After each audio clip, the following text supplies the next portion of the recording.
Love is Blind Season 8 is only 6 episodes in, and these men are already lying, these women are already falling for it, and some of these people are very underwhelmed during the reveals. Let's just jump right in with Dave and Lauren. Lauren is one of those people who comes on Love is Blind and forgets which show she's on. I am here for Dave. I don't have other connections.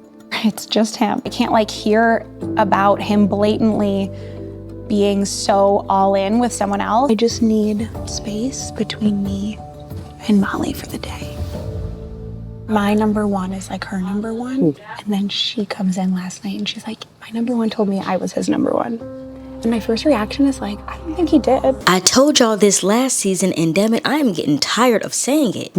Get real close. I want us kiss close when I say this. Y'all need to stop coming on this show and then being jealous that the person you dating is dating other people. That is the name of the game. Stop coming on Love is Blind with y'all jealousy hats on. You know by now we're 5 years in, 8 seasons in, you know you're gonna be living with the people who is dating the same person you're dating. In 8 seasons, how are you not prepared for that? At least a little bit. Please, let's just stop with the dramatics. If you're not the type of person who can handle that, why are you coming on this show? I might have had some sympathy for y'all in season 1, but I think the season 1 contestants handled this a lot better, not knowing anything about the show, than some of y'all who come on here season 8 acting a plum fool about the fact that some other girl is dating the guy you're dating. Yeah, that's the show. If you wanted to get married going in blind without having someone else date him, the show you're looking for is Married at First Sight. That's a whole other show, whole other station. And really, like I said from the start, something is off with Dave. I've never told Molly that she's my number one choice. Honestly, you were my number one after the first day. Now, we have seen people on this series, especially, once it started to gain traction. We see people come on here just to gain notoriety, just to gain fame, to up their sales. Whatever they got going on, they want more of it. And a lot of people now just want to make it to the honeymoon by any means necessary, because we know that there are couples who do get engaged who aren't show worthy or whatever, or for whatever reason don't make it to continue on the honeymoon, but they still end up together. When it comes to Dave, honestly, it seems like he could have gone either way, either for Lauren or Molly, just for the simple fact that he wanted to be there. Especially when you're looking at the first 3 episodes and he's again, I date girls with BBLs and fillers and all this. I appreciate that he is self-aware and can acknowledge, hey, I know I'm surrounded by girls who have their bodies done, and I know that has me feeling a type of way about natural bodied women. I don't know if that's the right word, but about natural body women. I appreciate that he is self-aware, but he's not the type of self-aware that's I want to change. He's the type of self-aware that's and I might not like the girl that I get with because of it. You know what I mean? That's the difference between him and someone who's self-aware and is actually a decent person. I really do think Dave was just there for funsies, and that's okay, but also it's not, because you're on the wrong show. It's not okay. There is another Netflix show he could have gone on, Too Hot to Handle. Hello? There's already a show for what you want to do. And then he was over here crying white woman tears. Oh. You are not the victim here, sir. Molly said it exactly right. You're trying to say that you're choosing her, but without saying that, and make me make the decision. And I hate that Lauren is over here falling for the okie doke, for the bamboozle, for the razzle dazzle, for the nonsense. Let me know if y'all think of any other. He was trying to roll back on that "what's wrong with you" comment, which, like I said, out of everything that he said, I think that did have some funny banter in it, but that's where my support begins and ends for him. And I do think that him and Lauren had one of the most awkward reveals in Love is Blind history. Did I say that, or did I say the season? Okay, I said the season. Got a little extreme. Of the season. Not as awkward as, what was that man name from last season, the really tall man with the blonde girl who was really pretty, who said she just gets by on her looks, and they met and he was trying to touch her, and she was like, "Unhand me, sir. That's my purse. I don't know you. That's my purse. I don't know you." Whatever that couple was, that was a really weird.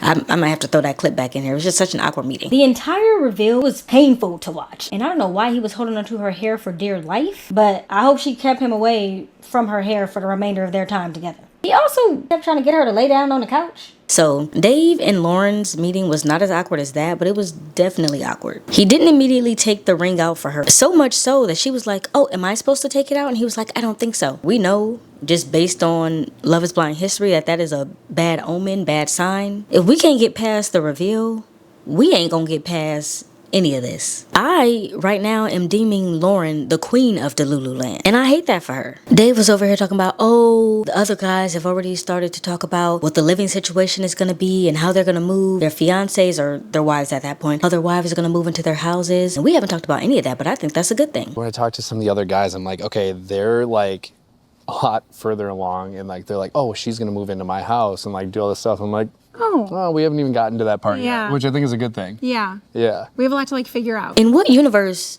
Dave, is that a good thing that y'all aren't talking about the future outside of this reality show, which is where the real work is going to start? This show is for you to find the person and for entertainment purposes. What's going to happen after that? If you're not thinking about that, even if you don't know if you're going to, actually say yes at the altar, why aren't you making those plans already? I'm going to stick beside the fact if a man wanted to, he would. And if he wanted you to move in with him, knowing that he was the one with the house, then he would be like, baby, move in with me. And if he's not talking about that, then what are we doing? Like, y'all are going to be married in 4 weeks. You realize this is a 4-week thing. Or maybe it's more like a 5-6 week thing, including a time in the pause, but you know what I mean. From the time they go on the honeymoon, it's 4 weeks to the weddings. Dave seemed very happy about the fact that Lauren didn't care what he looked like. But you did care though, Dave. We know you're shallow. And this is not any slight or shade to Lauren, but she is far from a woman who has her body done. She's a natural looking woman. So I just worry for her, and I hate that she's in this situation with like the worst possible guy. She could have been with anybody else and it would have been fine, but Dave has branded himself as this superficial type of person, and I just don't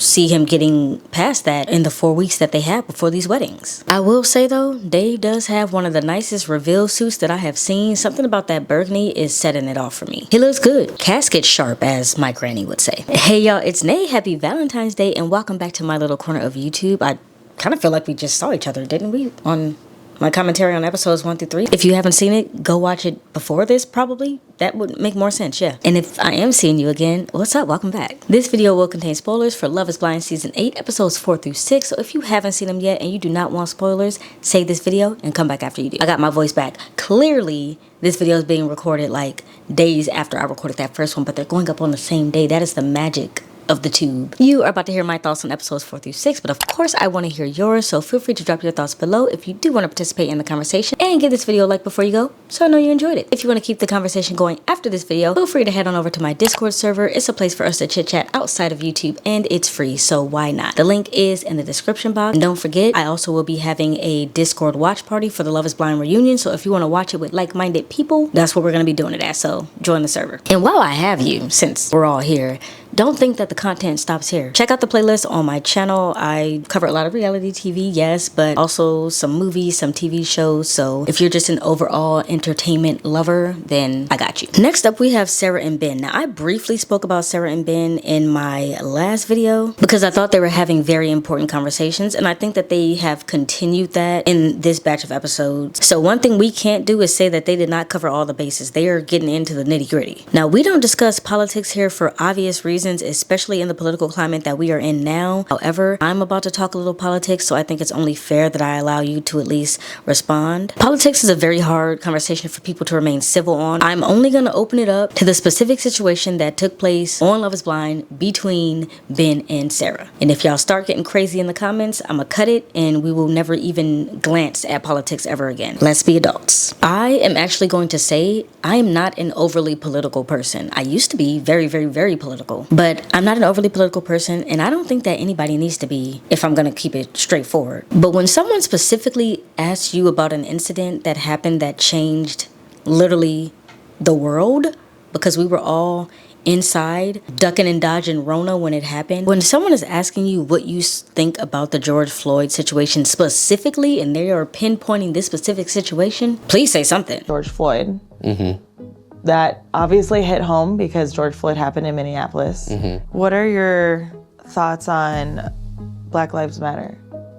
Like, I'm not one way or another. I just kind of keep out of it. When your response is, well, I just stay out of it, you've definitely lost me. Because while his death and Black death in America has been highly politicized, at the root of it all, he is a person and a human being. And the only thing you can say is, I stay out of it because you stay out of politics. That's a flat out lie, because you feel something. Like, she didn't ask you if you voted or how you voted in the last election. She said, how do you feel about this specific situation that you know was fucked up? And so morally, as a human being, another human being was and you have no opinion on that at all. I don't care that he isn't a loud and proud supporter of Black Lives Matter as an organization. Neither am I. As an organization, Black Lives Matter is extremely corrupt. But as a movement, as an ideology, Black Lives Matter is extremely important. And you should be able to say, yes, I believe in it as an ideology, or no, I don't believe in it as an ideology. I would respect your no more than I respect you saying, you don't have an opinion. Having no opinion is the equivalent of saying, well, I don't see color, which is a blatant lie, and I don't respect those people either, because you absolutely see color, and I fully stand by the fact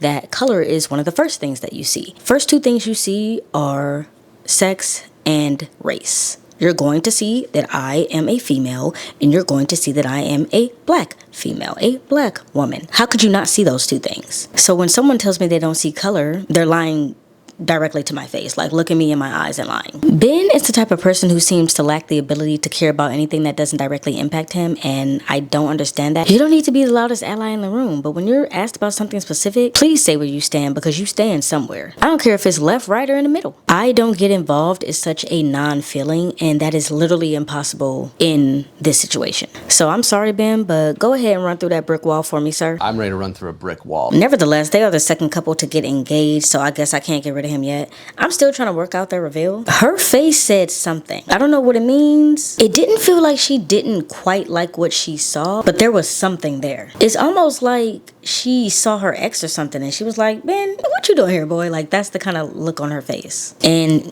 he simply took off running like the weird anime kid in middle school. Shout out to all the weird anime kids in middle school. Now, Mason was still in between Mads and Meg. I don't even know if, well, I'm calling her Mads, damn it. I'm calling her Mads. And when Meg asked him how he felt about her, he just kept saying, this whole experiment is just crazy to me.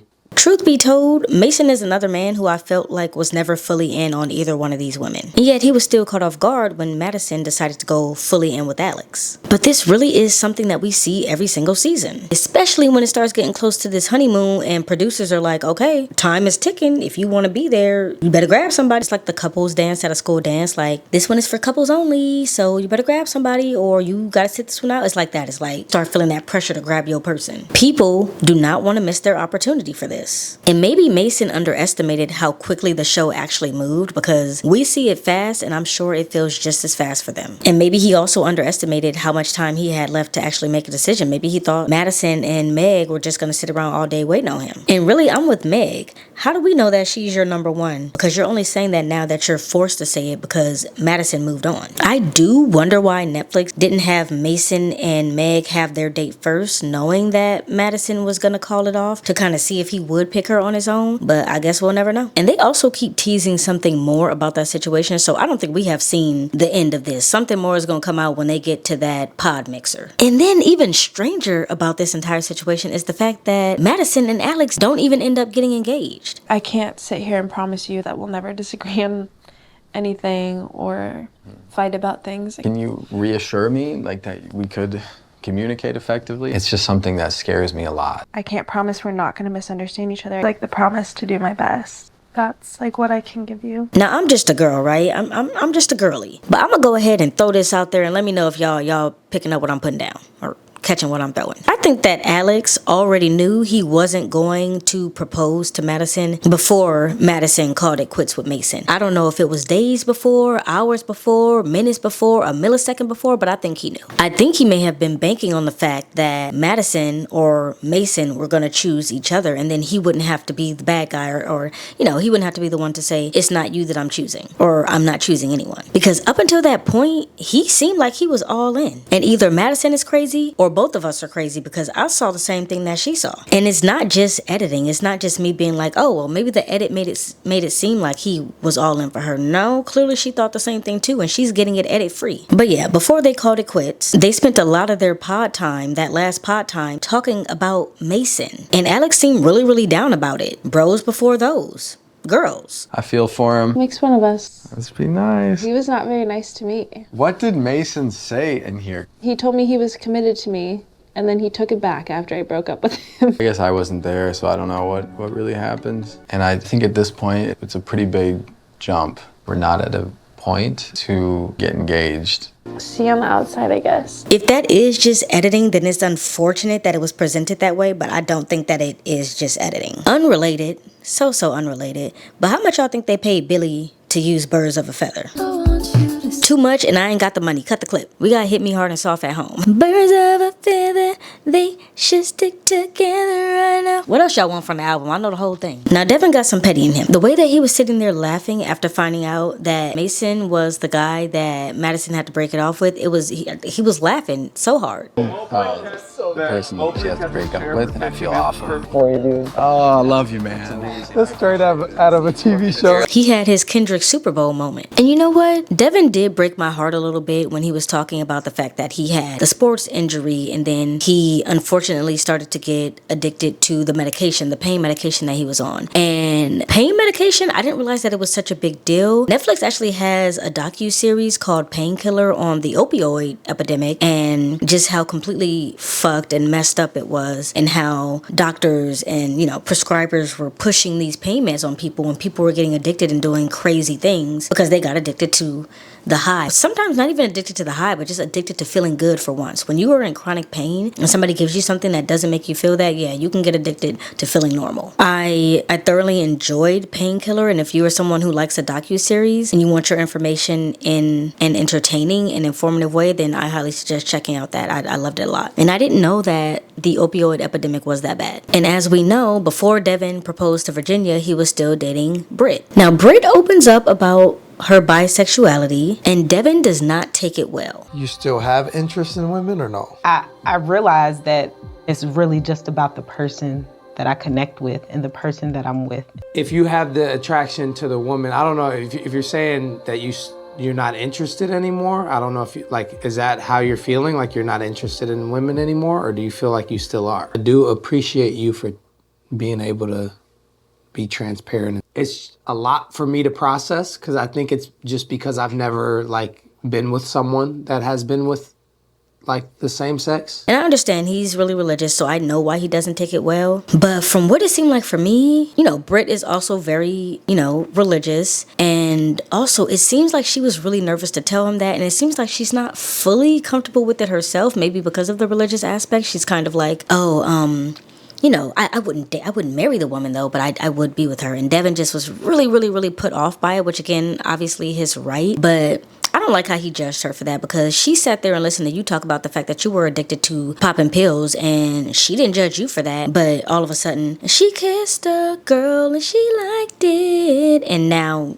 it's fuck her. Come on, let's be a little bit more adult than that. And you know what? I'm glad that Brent went in there and stood up for herself and stood her ground and said, yep, I can see that you didn't like what I told you, so let's just cut it here. We better off as friends. It would have been great to hear something else when I shared that with you, but I still don't want you to just tell me what I want to hear. That's not something that I'm willing to bend or break on, Right. Just knowing that you may be a little more rigid than I would like. And I hope that when he see her, well, I like Virginia, so I'm not hoping too much, not too much on Virginia. But I hope that when he see her, he's like, damn, girl, you are really pretty and you cute and I'm sorry. I hope that happens. And you know what? Devin and Virginia look fantastic together. I think they look great together. But there is something off about that little relationship too, for the simple fact that Virginia still hasn't really opened up. And she told her friends that she was going on a spiritual retreat and she about to come back with a whole fiance. So I don't really know what we're doing. Last but not least, we have Taylor and Daniel. They're so cute with their little Christmas decorations. They both wrote each other letters, which is so cute because how much more alike could they be? And of course they're alike because he already knows her. When the doors first opened and I saw Daniel, I thought, he's so familiar to me. Have this overwhelming feeling that when the doors opened last night, that was not the first time that he saw me. Taylor is saying that he followed her on IG, maybe quickly, and then quickly unfollowed or something. And basically that he sought her out in the pods already knowing what she looks like. I do not follow you on Instagram. I mean, you followed me and then you unfollowed me. Do you have a picture on your Instagram in front of a Christmas tree with your legs crossed, holding a drink?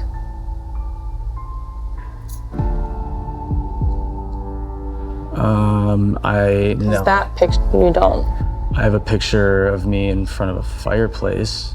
Okay. Not a drink in my hand. Now, some people may not think that's a big deal, but honestly, I do kind of think it's a big deal. And I think it messes with the integrity of this entire show, this entire experiment, because it should be based on the fact that you are going in without knowing about their looks. So if you already know physically what she looks like, then you're kind of, messing, in my opinion, messing with the integrity of the experiment. And truth be told, I'm really sitting here wondering why the hell we going back and forth with this man about if that was him or if it wasn't him. Grab his phone, make him open up his Instagram, and let's start checking these pictures. Let's start checking these archives. Because if I saw someone's feed before, even if I saw it for a brief second, I would probably remember seeing that person's feed, especially if they had did a friend request and it was this whole thing. Have this man pull his phone out and open his phone up. Like, why are we sitting here going back and forth about if that was him and if that wasn't him? The answer is easy to get. In any case, he was nervous about being a short king, and they are the same height when she wears heels, so I guess that all worked out. Her reveal dress was gorgeous, by the way, with the little bows on the arms. I loved it, and the color was everything too. Now, I don't want to be a pessimistic Patty, a negative Nancy. This ain't gonna end well, Teresa. But I'm not having a lot of confidence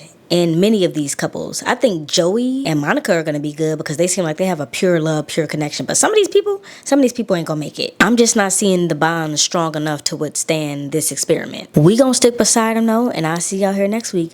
Bye. Look at you, still here. You wanted me to talk about that whole cream pie conversation, and I'm not doing it. I don't usually have like a huge sweet tooth, aside from a cream pie. Okay. God. I love cream pies. Really? Yep. I do too. Let's put it that way. Yep. Yeah, they're great. I hear you. Big fan. Got on your side. The cream pie. You like that? That is so cute. Go ahead and get your mind out of the gutter and pick mine up while you're in there too and give it back to me. Yeah, my man. Thank you to my man. I just gotta make sure this is still recording because the battery's dying. I appreciate that why do I keep saying appreciate like that? This is the second damn video I done said like that. And some of these people are very underwear. Girl, falling is insanity. Falling is insanity.